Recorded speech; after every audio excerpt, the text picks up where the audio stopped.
La planète Terre connaît une période d'intenses transformations technico-scientifiques, en contrepartie desquelles se trouvent engendrés des phénomènes de déséquilibre écologique menaçant, à terme, s'il n'y est porté remède, l'implantation de la vie sur sa surface. Parallèlement à ces bouleversements, les modes de vie humains, individuels et collectifs évoluent dans le sens d'une progressive détérioration.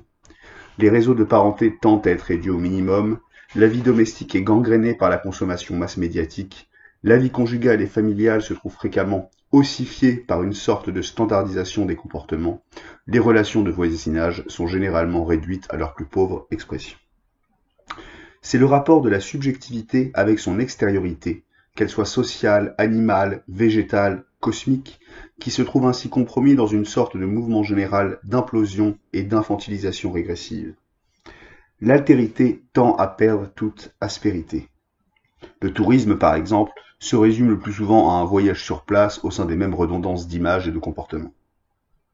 Les formations politiques et les instances exécutives paraissent totalement incapables d'appréhender cette problématique dans l'ensemble de ses implications.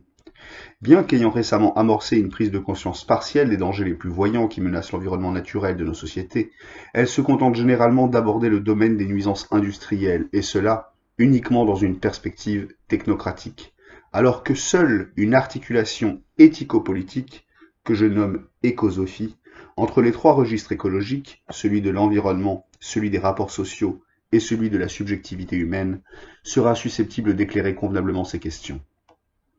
C'est de la façon de vivre désormais sur cette planète, dans le contexte de l'accélération des mutations technico-scientifiques et du considérable accroissement démographique qu'il est question.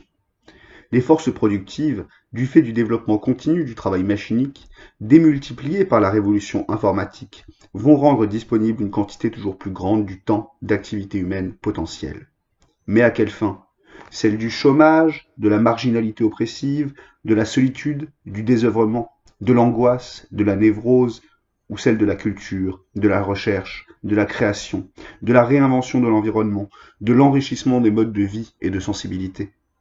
Dans le tiers-monde comme dans le monde développé, ce sont des pans entiers de la subjectivité collective qui s'effondrent ou qui se recroquevillent sur des archaïsmes, comme c'est le cas par exemple avec l'exacerbation redoutable des phénomènes d'intégrisme religieux. Il n'y aura de réponse véritable à la crise écologique qu'à l'échelle planétaire, et à la condition que s'opère une authentique révolution politique, sociale et culturelle, réorientant les objectifs de la production des biens matériels et immatériels. Cette révolution ne devra donc pas concerner uniquement les rapports de force visibles à grande échelle, mais également des domaines moléculaires de sensibilité, d'intelligence et de désir. Une finalisation du travail social régulé de façon univoque par une économie de profit et par des rapports de puissance ne saurait plus mener, à présent, qu'à de dramatiques impasses.